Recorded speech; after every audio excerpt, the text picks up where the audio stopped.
volta já para começar o nosso debate à mesa. Estou aqui com os nossos convidados. É um assunto assim, até polêmico, porque muitas vezes você passa por situações e tem alguns temas que você não imagina que possam ser tão nocivos à saúde. Às vezes você fala, mas é como a depressão. Quando falamos de depressão, você fala, a pessoa está meio chateada, tá frescura. E isso é um problema sério quando se fala também em solidão, principalmente por conta da pesquisa que eu falei para você no começo do programa. Foi divulgada uma pesquisa em Londres que dá conta de que, além de todos os problemas de convivência mesmo, a solidão ela pode causar danos cerebrais. Então é preciso tomar cuidado para que você saiba o limite, para que se tem muitas vezes desejo de ficar sozinha ou uma consequência de estar sozinho ou não te traga problemas que depois sejam mais difíceis para você resolvê-los. Estou recebendo o doutor José Luciano aqui, que é neurologista, também o doutor Ricardo Frota, que é psiquiatra. Até comentei com ele que a solidão leva muitas pessoas mesmo a começar a fazer análise, a pessoa acha que o problema é com ela e tal. E a Cibele está aqui também, a Cibele Nádia, ela é coach, é palestrante. E a Cibele também, você vive sozinha, né, Cibele? Eu vivo sozinha. E a Cibele também acaba sendo uma personagem para a gente falar um pouquinho sobre isso. Será que é um modo de vida, uma opção, ou muitas vezes, como o doutor falava para mim antes do programa, é uma consequência mesmo do nosso dia a dia corrido, você acaba se adequando ou se fechando para conhecer pessoas. Agora, a minha preocupação, que eu já quero começar falando sobre isso, doutor José, é justamente essa coisa de danos cerebrais. Eu não posso optar por ser sozinha e sem que isso me faça mal à saúde? Então, na verdade, considerando a pesquisa, né, que foi publicada agora recentemente, eu fui pesquisar um pouco mais atrás, né? E desde 2005, esse pesquisador, Katiopo, ele vem publicando sobre esse assunto. Vem falando sobre solidão. E não só sobre solidão, sobre estados sociais um pouco desfavoráveis. Sim. Né? E se percebe que a solidão tem um certo grau de comprometimento cerebral, sim, mas pode ser intrínseco já do indivíduo. Né? O que é que significa? Não significa que existe um dano cerebral direto, né, causado pela solidão, mas sim a resposta cerebral do indivíduo que é solitário é diferente da resposta do não solitário. Como assim? Existe uma área do cérebro que é uma área pequena. Na verdade, essa área é chamada de estriato. É uma área muito pequenininha, menos de 5% do cérebro. Só que ela é responsável por várias respostas, inclusive eu estava comentando aqui com o doutor Ricardo, né, com relação à parte cognitiva e à parte emocional da gente. Então, essa resposta, às vezes no solitário, é uma resposta altamente negativa. E o estriato está responsável por respostas positivas a interações sociais. Então, a pessoa muito solitária, ela começa a ficar mais para baixo, assim? Acaba se tornando uma companhia mais pessimista? Uma pessoa mais pessimista? Possivelmente sim. Mas o que eles promovem nessa pesquisa é que a resposta cerebral do indivíduo solitário é uma resposta inadequada, talvez, a uma interação social um pouco mais agradável. Então, eles mostraram diversas fotos para os indivíduos, fotos agradáveis de interação social, e o estriato não reagia da forma que o não solitário reagia. Então, o estriato não brilhava tanto quanto... Não via uma coisa tão agradável, uma coisa tão positiva como era. Ele não consegue encarar dessa forma. Né? Então, talvez a solidão, a gente está comentando, ele vai falar com mais propriedade, a solidão não seja um problema tanto externo, né? Mas também seja um problema intrínseco da pessoa. Tem alguns fatores genéticos associados. 20% da população dos Estados Unidos hoje sofre com solidão, né? Então, seria um estado, talvez, da alma do indivíduo, junto com alguns aspectos também cerebrais genéticos. Agora, então, multifatorial. Né? Doutor Ricardo, o que é a solidão? A solidão é aquela pessoa que opta por morar sozinha, não ter um marido, uma esposa, não quer morar com os pais e gosta de estar sozinha, de viver sozinha? Ou é aquela pessoa que não gosta de conviver com os outros? Ou é aquela que convive com todo mundo, mas mesmo assim se sente só? O que é o... A solidão é um estado de espírito, né? E não quer dizer que a pessoa, isso seja ruim ou seja bom, né? Às vezes a gente rotula isso um pouco, né? A solidão, estar sozinho consigo mesmo, ser mais introspectivo, isso é muito bom e para todo mundo, independente se ela gosta ou não de estar sozinho, é o momento de você estar consigo mesmo, de você se conhecer melhor. Aí são os momentos de solidão necessários para que você se conheça, até aí normal. Isso aí normal. Que é a pessoa que não quer ficar o tempo inteiro... Agora, aquelas pessoas que vivem se sentindo sozinhas pelo fato dela necessariamente projetar em uma outra pessoa a necessidade dela ser feliz ou se sentir completa, ela precisa encontrar isso em alguém, eu diria que isso é uma barca furada, né? Porque o que ela está procurando está nela. E ela acaba projetando isso em outra pessoa, ela projeta suas emoções em outras pessoas. Então, na verdade, se aquela pessoa ela se sente sozinha, e ela se coloca nessa condição e ela imagina que somente outra pessoa vai satisfazer, suprir esse vazio, essa solidão que ela sente por dentro, igual ele disse, é um fator intrínseco, ela está se enganando. Ela está dependendo de uma outra pessoa, assim como é mesmo até uma própria dependência química. Exatamente. A pessoa depende de outros para se sentir feliz. E ninguém, a não ser você mesmo, é capaz de suprir. Tudo que você procura está dentro de você. Então, as pessoas buscam em recursos externos, né? Como a gente está falando em carnaval, em bebidas, em drogas. É meio que uma válvula de escape daí, né? É uma fuga. É uma fuga para tentar suprir os seus momentos de vazio. O que vem depois dessa depressão, essa solidão pós-carnaval? Porque, entre aspas, a vida volta ao normal e ela volta a entrar com seus conflitos novamente. E agora? Daqui para frente. Volta para a realidade, né? Como é que vai ser eu com os meus relacionamentos, eu com o meu trabalho, eu com o meu emprego, eu comigo mesmo. Aí vem a solidão, porque ela buscou em uma questão de uma felicidade temporária, buscar um vazio interno, embora não que isso seja errado, de certa forma, né? Existe uma pesquisa em Harvard que comprova que a felicidade temporária corresponde a 7 a 12% da felicidade total. Ou seja, faz parte da nossa felicidade. Não há nada de errado sentar na mesa com os amigos, tomar um vinho, uma cerveja, em alguma festa. Não tem nada de errado com isso. A questão é que tudo é uma questão de equilíbrio. Se a pessoa acha que somente o que é temporário vai trazer para ela o que ela busca para a vida inteira, ela está se enganando. Porque esses pesquisadores conseguiram descobrir também que isso tudo, essa busca que as pessoas têm em busca da felicidade, que é inerente a todo ser humano, tudo que a gente faz é para buscar a felicidade. Né? Mas é atemporal, ou seja, é temporário, dura pouco. Né? Então, a felicidade duradoura é justamente aquilo que você busca diariamente, e não em 4, 5 dias de festa. Ô, Cibele, onde é que você se enquadra? Você optou por morar sozinha? Sim, eu optei por morar sozinha e eu gosto de diferenciar estar só e não ser solitária, né? E eu gosto de ter momentos de comigo mesma, sem ninguém por perto, que é um momento de me conectar comigo mesma. Já fui casada. Então você já tive essa experiência. Outro lado também. Isso, e já tive namorados, enfim. A questão de ter um companheiro afetivo, ele não altera a minha necessidade de ficar sozinha, de ter meus momentos. E isso, inclusive, nos meus clientes de coaching, é uma necessidade que eles precisam colocar, de abrir um espaço na agenda deles para se conectar com eles mesmos.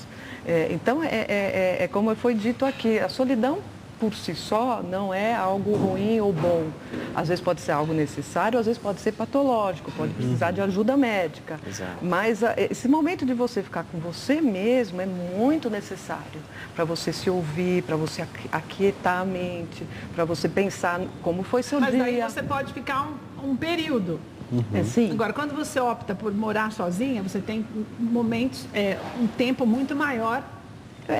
Sim, às vezes a gente quer companhia e não consegue companhia também, né? A gente bem gostaria de ter, mas aí também é a questão de você cultivar as amizades. Então, é um investimento, o amigo é um investimento. E você tem medo da solidão? Por exemplo, quando você tem seus momentos sozinhas, mas como eu falei, como o fato de você viver sozinha, se você der uma bobeada, você fica sozinha a maior parte do teu tempo, se você não estiver trabalhando. Exatamente. Você tem medo dessa coisa da solidão, vamos dizer assim, mais efetiva mesmo? a solidão pela falta de alternativa mesmo. Tipo, Às vezes a gente quer alguém perto, a gente quer e ninguém tem, né? Você liga para um, agora não posso, agora não posso, agora não posso, e aí? Aí estou só eu ali. Aí eu encontro outras companhias, por exemplo, a televisão é uma grande companheira, né? Inclusive, televisão é amigo, você vê, quem mora sozinho tem que ter uma televisão. Tem que ter uma televisão, porque verdade. é a companhia, o rádio, né? As redes sociais, a internet acaba também suprindo isso. Não seria o ideal, mas é o que eu encontro para ficar. Esse medo da solidão eu nunca senti ainda nesse momento. Eu tenho outros tempo medos. Você mora sozinha? Nossa, 18 anos. Mas não sentiu ainda, não vai sentir mais. Agora, doutor, É longa data já. Ela Já está acostumado, então. Ela falou de algo muito importante, quer dizer, ela aprendeu a conviver com essa situação. Então, daí, à medida que, se você é uma pessoa equilibrada, você aprende a conviver com isso e vai buscando novas alternativas para ter uma vida saudável dentro daquela realidade. Mas por que muitas vezes as pessoas têm, isso se torna um distúrbio? Bem, aí a gente vai entrar um pouco na questão dos mecanismos de recompensa, certo? Certo. Recompensa a gente pensa sempre em dinheiro ou coisas do tipo, né? Nem sempre. Recompensa, na neurobiologia, ela é um mecanismo de prazer, né? E é um mecanismo de se sentir bem com aquilo que você faz. E isso é para tudo. Como assim para tudo? O sistema motor nosso, desde criança, trabalha com o sistema de recompensa. Como é que funciona? A criança, ela não nasce sabendo como é que usa um talher ou que usa um copo, mas aos poucos ela aprende. Que às vezes não precisa nem muito ensinamento, porque ela vai na tentativa e erro. Certo? Certo. Então, o sistema de recompensa funciona. Isso serve, isso não serve. Isso tá bom, isso não tá bom. E você vai aprendendo o que é bom e o que você gosta. E a sua cabeça vai assimilando aquilo que é bom e o que não é. Exatamente. Quem trabalha assim é o sistema límbico e o núcleo caudal, que é uma estrutura do cérebro específica que controla nossos movimentos e também controla o nosso eu, né? O cognitivo e a parte emocional. Então, você vê que é uma coisa que também está ligada lá no cérebro. Né? Eu digo que assim, a mente não é o cérebro, mas o cérebro trabalha junto com a mente, né? Então, o sistema de recompensa, que você perguntou, é muito importante, porque o indivíduo que sofre de solidão, aí eu estou falando de uma coisa patológica, que o doutor Ricardo vai comentar, né? É o indivíduo que tem a resposta inadequada nesse círculo. Entendi. Né? Que é do núcleo caudado e suas estruturas e do sistema límbico. Então, essa resposta que ele produz não é uma resposta que o indivíduo que, por um momento, está solitário ou por alguns dias se sente sozinho, tem. É totalmente diferente. Então, por isso que ficou bem claro, inclusive no resultado da pesquisa, que o estado de solidão é que faz mal, né? E não a solidão pontualmente. Então, é uma palavra O que é o muito... estado de solidão? Seria um estado patológico quando o indivíduo não tem interação social e não se sente tendo prazer tendo interações sociais. Ele prefere muito mais interações não sociais, né? Onde, sei lá, ele vai fazer uma corrida, onde ele faz uma natação, esportes individuais. Mas isso pode ser desenvolvido com o tempo? Por exemplo, a pessoa mora um espaço sozinha, mora um tempo sozinha, fica um pouco sozinha, de repente, quando ela vê, ela já não está mais afim de conviver muito com as pessoas? Então, é isso, doutor? Talvez sim, tá? Mas isso depende de cada indivíduo e do ambiente, não é um fator único que vai determinar. Porque a gente está lidando com um sistema multifatorial, que são fatores externos, né, que o indivíduo tem, que são as vivências dele, que são as decepções com as pessoas, com o trabalho e etc. O próprio, que é a parte genética, e o funcionamento do cérebro dele, né, que é bem claro nas pesquisas, e o meio que o cerca, que infelizmente hoje em dia é um meio que não nos faz querer muito a interação. Eu estava brincando com você que a gente sai hoje na porta do apartamento, o vizinho fecha a porta rápido para não querer descer no elevador e não dar bom dia. A gente chega no elevador, cada um cata o seu celular e fica teclando e... Por que não pergunta como é que foi o dia, como é que está a família, enfim, moram no mesmo prédio, né? E eu vi uma outra pesquisa também, tinha visto até que foi isso que tinha desencadeado essa história, essa nossa conversa, que muitas vezes a solidão mata. número de pessoas solitárias que morrem com maior rapidez antes da velhice é maior do que das pessoas que convivem. Isso é mais psicológico do que neurológico, né, doutor? Porque você mata por quê? Porque elas se matam? Não, na verdade, não. Não. Tem a parte, tem dos dois lados. O doutor Ricardo pode falar aí da parte... Fala para mim, Ricardo. Na verdade, não se dissociam, né? Uma coisa é consequência da outra, uma coisa agrava ou melhora a outra, não se dissociam, né? Nossa mente não é dissociada do nosso corpo físico, é assim como nossas emoções. Isso é chamado de psiquismo humano. Aquilo que a solidão que a pessoa se apresenta, ela se manifestar em uma doença física ou uma doença ligada a algum transtorno mental, uma depressão, por exemplo, que as pessoas costumam se isolar, né? Ou pessoas que têm, às vezes, transtornos de personalidade, por exemplo, borderline, até mesmo o antissocial, elas não gostam realmente de conviver, de ter interação social. Mas daí elas tentam se matar, por isso que existe um número maior de pessoas solitárias que morrem com maior rapidez, ou não tem a ver? Ou a doença se desenvolve mais quando as pessoas não têm? Sem dúvida é um agravante, né? Mas com certeza não é o fator principal, né? Tem pessoas que lidam muito bem com isso, tem pessoas que já não sabem lidar bem com isso, tem pessoas que é muita questão do ponto de vista. Tem pessoas que falam assim, tem aquele famoso ditado, antes só do que mal acompanhado. Eu estou bem, estou ótimo assim, nada disso me afeta. Mas a outra pessoa, para ela já não é isso, ela já pode muitas vezes se colocar em papel de vítima. Ah, minha vida não presta, as pessoas não gostam de mim, ninguém me ama, ninguém me quer, meu trabalho é ruim. Ela se joga para baixo, né? O que a gente chama da mente negativa. Aí tem que investigar as causas das emoções, o que tem por trás dessas emoções dela, o que está levando ela sempre a se colocar numa posição de coitadismo, de vítima. Tudo acontece de errado comigo. Aí vem as crenças também, que ela como coach, ela também entende muito bem. Crenças são memórias que formam em nossa psique, que acabam conduzindo o nosso comportamento. Né? Então, assim, se ocorrem alterações cerebrais, alterações do nosso corpo físico, esse processo começou lá no pensamento. E isso realmente acontece, né? 2009 e 2010, uma seguida da outra, foram publicadas 2 pesquisas, uma em animais em 2009 e em 2010 em humanos, falando sobre a inflamação no corpo decorrente do estado de solidão, tá? Então, o que é que acontece? A solidão e o estado de solidão, que eu estou falando de estado de solidão, não sei se dá para compreender, mas é a solidão patológica, tá? Ela cria no nosso corpo alguns microambientes para doenças, né? Então, ela deprime o sistema imunológico, isso já é sabido, né? E ela... Ou seja, você fica mais suscetível às bactérias, sua imunologia é baixa. Não, pior do que isso, né? O sistema imunológico é o nosso sistema de vigilância. E talvez um dos principais sistemas de manter a fisiologia funcionando bem. Então, o sistema imunológico, ele é responsável por evitar que alguns tipos de câncer se propaguem ou sejam... a gente sempre tem erros na nossa célula, né? E, às vezes, quem cura esse erro é o sistema imunológico, que vai e mata a célula cancerígena antes mesmo dela se tornar um câncer. Entendi. Entendeu?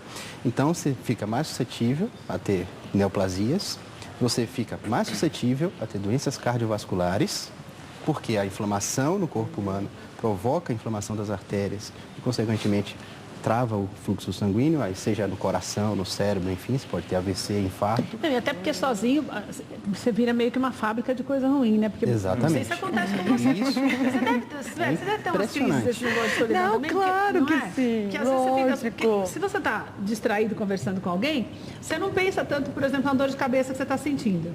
Se você está sozinho, doutor, me corrija se eu estiver errada, porque tem essas neuroses mesmo que a pessoa... Se está com uma dorzinha de cabeça, está sozinha, aquela dor de cabeça está virando quase um tumor. Já. Porque daí, não é? Você potencializa o negócio. Você está doendo o seu pé, você já acha que você está doendo o estômago, você tem um câncer. Porque o câncer, eu falo que é a desgraça da moda, né? Porque... mas tem a ver com quanto a gente pensa sobre... Eu estou sozinha e o que eu penso, o que eu digo para mim mesma sobre uma pessoa sozinha? Se para mim está ok, para mim está ok. Para você está ok. Está ok. Agora, como já foi dito aqui, se a mas pessoa você não tem se coloca... momentinho assim de pensar, caramba, claro que queria sim. tanto coisa diferente. Claro, principalmente quando não tem alguém para sair e isso é uma cobrança social. Como que eu vou no cinema sozinha?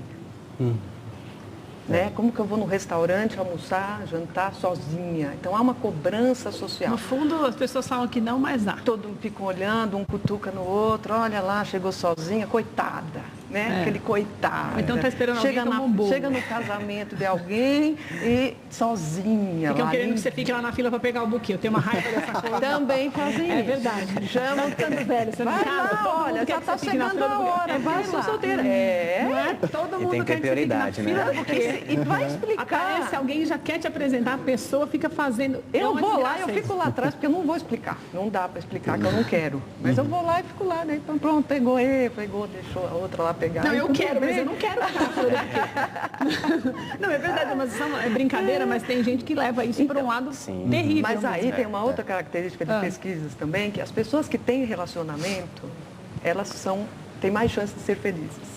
Então, a felicidade, para quem tem um relacionamento, então as questões de saúde, então, contribui, né? Então, é mais saudável você ter relacionamentos saudáveis, porque também se tem um relacionamento que não é saudável. Só para você dizer que não está sozinha, é pior. Então tem todos esses aspectos que envolvem a sua decisão de ter um relacionamento ou não. O importante é que a decisão é sua. Sim. Eu acho que é isso que é importante. Quando a gente casa porque não tem opção, isso é muito ruim. Eu estou namorando porque eu não tenho opção. A pressão social. Ou porque senão eu não saio de casa, porque alguém não deixa, ou porque eu não me sinto bem. A pressão social, essa cobrança, ela ainda existe. Eu acho que já diminuiu, mas ela ainda existe, né? Então, quando é por opção, eu entro no restaurante, sento e saio, nem vejo os comentários, porque é uma coisa que está... Mas eu sei que ocorre. Eu sei que ocorre. Mas isso vem com a maturidade também. Então, pessoas mais jovens costumam ter outro tipo de relacionamento até rápidos, para não ficar sozinho, para não ter essa questão de... Para nem pensar nisso. Para no cada fim de semana um relacionamento novo, para parecer que tem relacionamento, para se sentir inserido num grupo, porque aí tem você não ficou com ninguém, eu fiquei com 3, 4, quer dizer, tem essa competição também nos grupos. Então depende da maturidade no momento de vida da pessoa. Doutor, eu preciso quase encerrar, mas eu precisava de umas orientações aí para o povo. O povo morrer menos por esse motivo. Que morra, mas se for morrer, que não seja por isso, né, doutor Zé? Então, primeiro,